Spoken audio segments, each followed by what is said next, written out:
海雕教授对那个协力者有意见，来，请说。对，我先说，刚才先感谢一下我们的张委员啊，他是民进党的党员，他居然说言论一定要保障，但是要看行为。我觉得这真是至理名言啊！真希望民进党都好好的跟着你这个你的说法上面来执行。民进党郑南榕自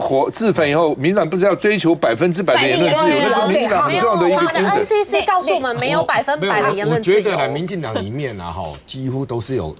尊重言论自由的，我必须要这样说。你觉得真是 majority 多数吗？这个我们不晓得，我们要看实际的作为。因为包括那个这天的对话，邱国正跟沈伯洋啊，这些做某种程度的那种思想控制呼之欲出。那我这里就特别讲，前几天才美国奥斯卡奖颁了最佳影片，是哪一部呢？叫做《欧本海默》。欧本海默是谁呢？是2次世界大战的原子弹之父。他帮美国制造了原子弹，而且到现在为止，这个世界上唯一真正使用原子弹就是美国那2颗丢在日本的长崎跟广岛。但是这人受到什么待遇？他虽然是制造原子弹，但他的基本的初心是不希望用战争来死更多人，所以他后来是反战的。在1950年代，就是1945年大战结束，1947年他还是 Princeton 高等核能研究院的院长，负责美国进一步研发核子弹还有氢弹。但最后他出来跳起来反。他到处作证，而且希望拦阻美国继续发展氢弹，他不希望搞成核武竞争，他觉得那是对人类的伤害。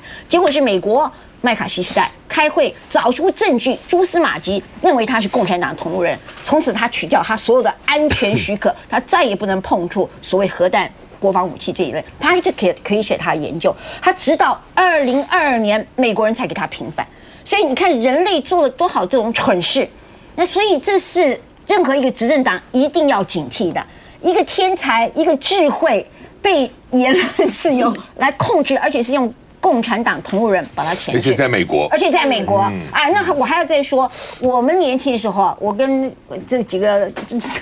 主持人跟那个林宇芳委员，对不起，我们比较老一点，我们都走过国民党威权时代。我在大学的时候编辑一个系刊。系刊里面毕业嘛的6月毕业，所以就画了几个大鹏鸟展翅高飞的往这边飞，我的方向是左边嘛，方向错了，左边对。结果一送到出版社，还不是我自己，我们根本没有意识，那个才大2的学生懂什么，画得漂漂亮亮的。出版社老板说：“你有没有给学校检查？”我说：“自己需要什么检查？”他说：“你要回去检查。”果真，课外活动组叫我们换个方向，不可以向左飞，要往右飞。地球明明是圆的，那时候我们觉得真是荒谬到极点，那是一种无形的思想控制。那现在我好不容易觉得哇，台湾民主化了，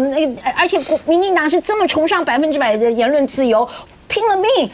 陈菊喊那么大声民主人权，但现在所有做的都是恢复那个威权复辟国民党时代，这何其可悲呀！张委员，你要回去你的党里大声疾呼啊！不用，你这边大家都听到。好吧，回到这个虐童案这也是今天这个蛮受到瞩目的一个焦点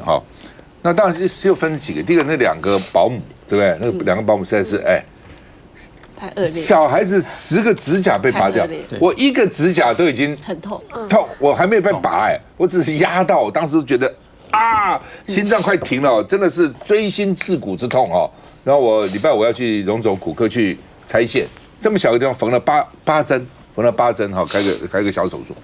小个10个指头被拿掉，10指连心呢，还把它折成2半丢到水桶里面，还给他喂他吃馊水，还推他撞墙，这什么丧心病狂你在干嘛？我觉得这是有病的，我觉得这不是一个正常人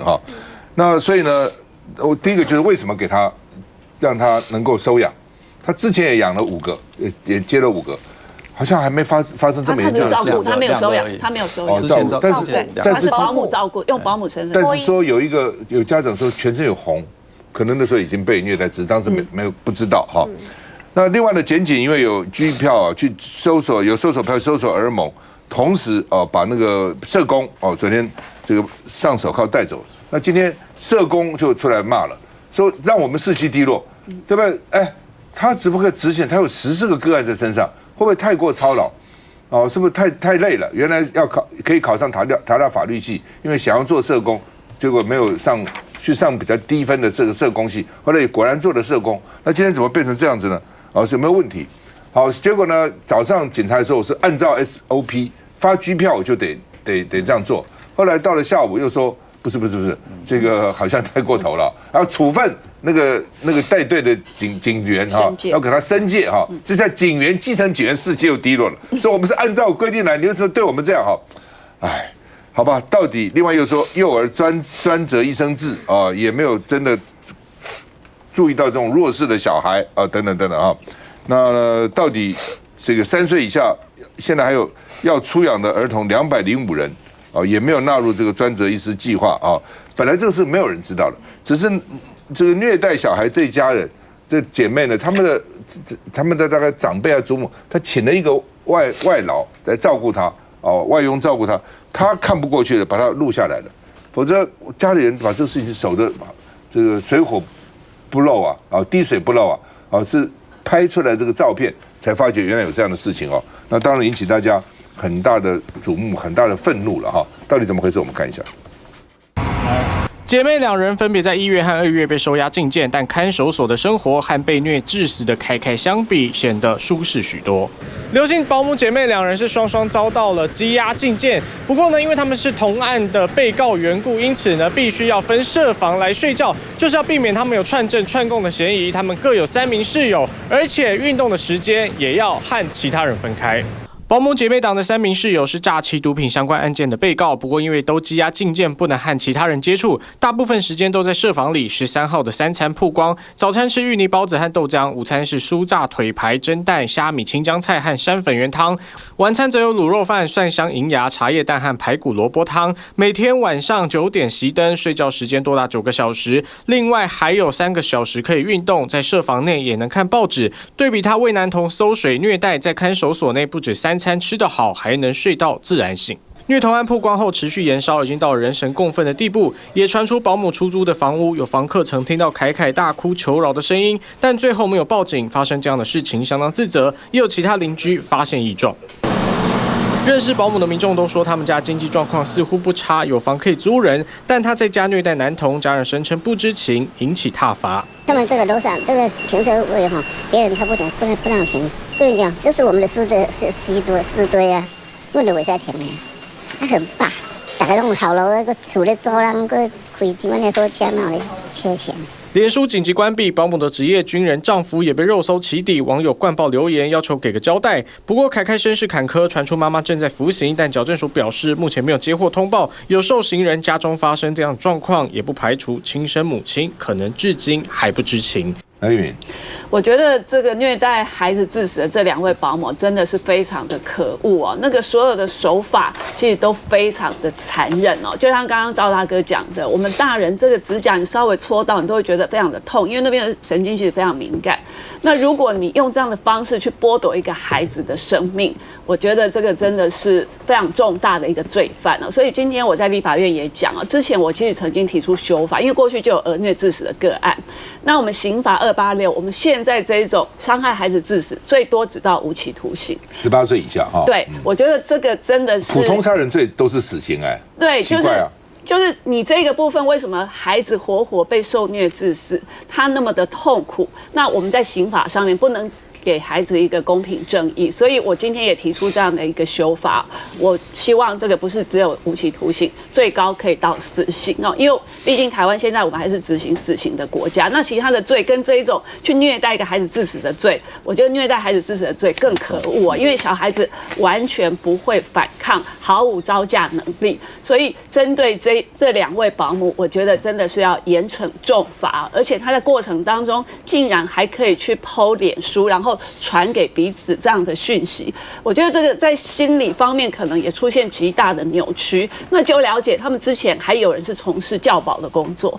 然后表面上待人看起来客客气气，但是背地里竟然对孩子做出这么残暴的事情，所以我觉得这件事情，这个到时候在审理的部分，这2位保姆真的要加重其刑，这个太可恶了。这应该有专案去调查一下，怎么会有这样的保姆？对，整个从发证发照开始，可能都要这个系统性都要检讨。我们休息再回来。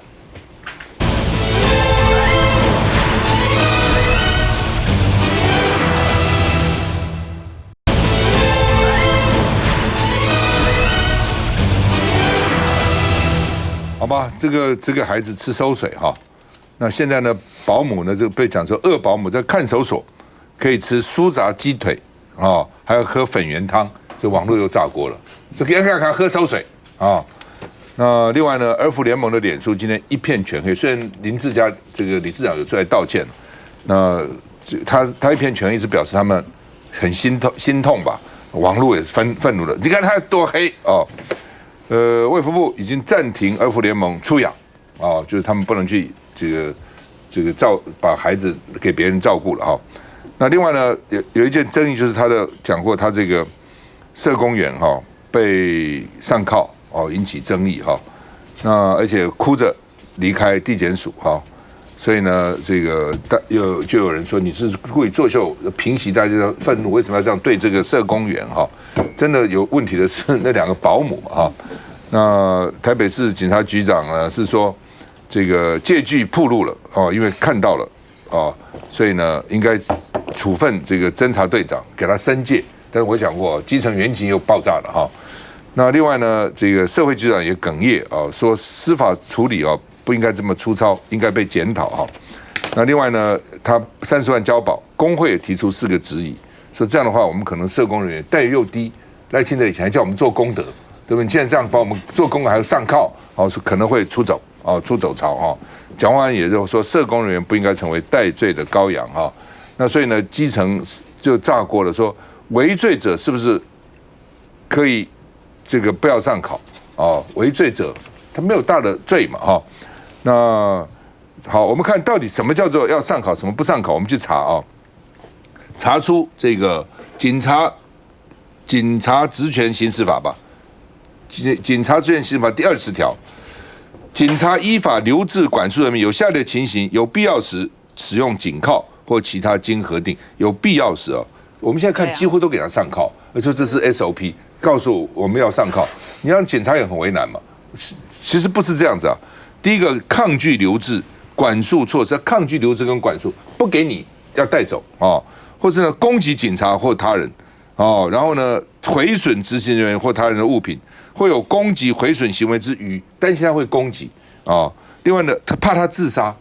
自伤，或有自杀、自伤之余时，这时候才可以啊。他如果都没有这些情况，像这个社工没有这个情况，你怎么可以这样做呢？哦，这个实在是让就整个对警察来讲，你现在给警察升戒，基层起来不爽，但是警察在执法的时候，对于没有攻击、没有自杀、没有暴力哦，没有毁损这样的这个可能，或者没有这样的之余的人呢，就不应该给他上手铐。他没有你就把他带走就好了嘛，干嘛一定要上个手铐呢？来，建议这个，我今天早上有打电话给这个文山2分局哈，那这个社工呢，其实他在儿福联盟被搜索的时候，被带到文山2分局的时候，那个其实时间蛮长，因为搜索嘛，那个时间其实是没有上铐的。那为什么要上铐呢？根据文山2分局侦查队的队长，他给我的回复是，看他情绪非常的低落，而且呢，收到儿福联盟的执行长那个董事长林志嘉跟他说，你要特别注意他哦，怕他会伤害自己，所以呢，他就给他上铐。但是托支持对，其实但是这个家庭其实我是认识的，因为他在我的选区文山区，然后爸爸妈妈全家我都认识。那很难相信啊，他会因为他有很深的宗教信仰，会做出这样的伤害，但是难免有情绪啦。但我也尊重，所以我尊重这个警方现场的观察跟判断，那是他的职权。但是其实你要上这个戒具，就是手铐的时候，其实它有一条规定，你要避免暴露，要避免暴露，让媒体拍到。你可以弄个手套盖着嘛，他才20几岁的年轻人嘛，对你衣服盖起来都 OK 嘛。但是所以他是从文山2分局送到北检的这个过程，其实你给他上铐，但是上铐到了北检那边一大堆记者。你检警在那边放任所有的媒体记者这样拍照，结果隔天成为新闻报纸的头版，都是这个样子。以后他怎么做人呢？他怎么做人呢？面对同事、同学，对，而且这只是在调查过程，当然他有他个人要负的责任啊。但是你整个系统性的，你有没有去追查？我的感觉是这样哈，这件事情。把这个基层的社工推出去，好像就是大家就是攻击他，承受舆论的责难，跟承受所有的这个问罪就在他身上。但是事实上更要讨论的是，其实这件事情，我认为卫福部要负全责，因为只有卫福部能够决定国内哪个单位来做收出养，这是卫福部能够发的这个许可证。那卫福部在这个 case 里面，这个孩子为什么会被虐待？其实他是等待出养的那个所谓的过渡期，就是我要等一个人来收养啊，因为这个孩子的状况很特别，所以他是等待出养的这个过程的过渡，我要给谁去照顾这个孩子嘛？儿福联盟他没有这个人力嘛，他找不到寄养家庭，找不到一些好的家庭，最后他怎么样呢？他去找保姆。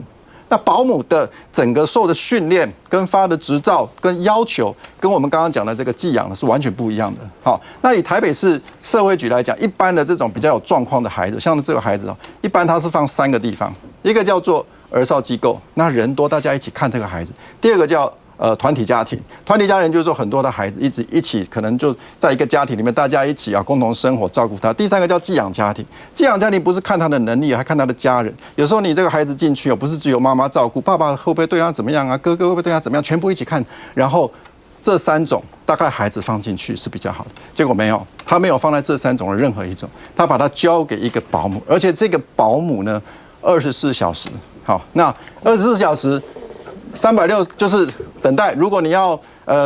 几个月才有人要收养，他就必须在那里几个月。那台北市来讲，总共有225，差不多250个这个叫全日托的孩子，但是大部分的孩子6日家长都会接走，或者是晚上下班家长会去看。所以这样孩子会不会被虐待？基本上不太可能，因为你如果被虐待，你马上就被家长发现了嘛，被捏了啊、OK 啊，或者受伤什么。可是这个孩子不是。这孩子晚上没有人看，假日没有人接，他就是24小时几个月要完全跟这个保姆在一起。但是因为他是保姆系统，所以他的不管是那个社会局的这个探访，或者只靠一个儿福联盟1个月1次的探访。所以我说社会局你有没有去关心他？他说因为他是保姆，保姆跟刚刚讲的寄养是不同的系统，所以我在他送进去的第1次有去看，可是规定这种保姆全日托的，下一次看他是1季1次。所以我下一次要去看他，刚好第3个要去看的时候出事了。所以其实我觉得这件事情整个这种收出养过渡时期的孩子的照顾，其实 case 不多了，台北市就6个而已。250个全日托的台北市就6个，这6个能不能拜托卫福部各县市，其实这种不多，好好的去照顾，好好把这个破网给补起来，好好的去把这些无依无靠的孩子，没有父母照顾的孩子，好好照顾他们，避免这种儿童虐待的事件再次发生了。郑宇，其实真的我觉得我还是要呼吁不管是蓝绿白各党执政的状态之下，不要好了伤疤又忘了痛我必须要这样子说。大家还记不记得2021年的时候，蔡政府蔡英文总统他出席台湾社福总盟参会的时候，他特别还夸下了海口，他说强调政府未来5年内将投入407亿元，强化社会安全网，增加9821名的社工跟专业人力，盼可以改善社工的工作环境。今天社工为什么会发生这样子？可能他有可能伪造文书的问题，可能他有探视不全的问题等等的，是因为现阶段台湾的社工人力其实真的已经超过他们该负荷的数量了。所以其实过去这5年来，我就想请问一下蔡阿姨，你当年曾经答应过的小灯泡，你的社会安全网到底补齐了没？你在2021年答应大家投入了407亿元的经费投入到社会安全网，你到底补齐了没？完全没有任何的这样子的一个机制上。那我们还是要说在整个完整建构强化社会安全网的时候，那时候他当时提出了4个韧性，蔡英文提了4个韧性，其中一个就是完整建构并强化社会安全网。他说，政府的总预算社福支出明年将创历史新高，持续的强化社会安全网，接住每一个需要协助的民众，是政府无可回避的责任。